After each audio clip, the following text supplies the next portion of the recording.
think there's ever a more important doctrine to study in the life of a Christian than the doctrine of Christ. I mean, we're Christians first and foremost, and we constantly have different, whether it be political groups or social groups, pulling us into 1,000 different directions, trying to tell us what's the most important thing. The social fight of this, of that, whether it be the transgender issue, whether it be the LGBTQ agenda or the woke stuff, whatever direction someone in society is pulling us in, telling us this is what's important.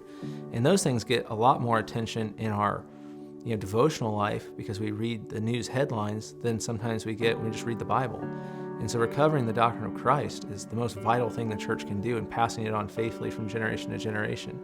I think ultimately, if the church loses the beauty of Christ and the glory of Christ, it doesn't have a gospel that can save, and it's not a true church. I mean, that's the gospel, is to have the center of Christ and what he does in his redeeming work.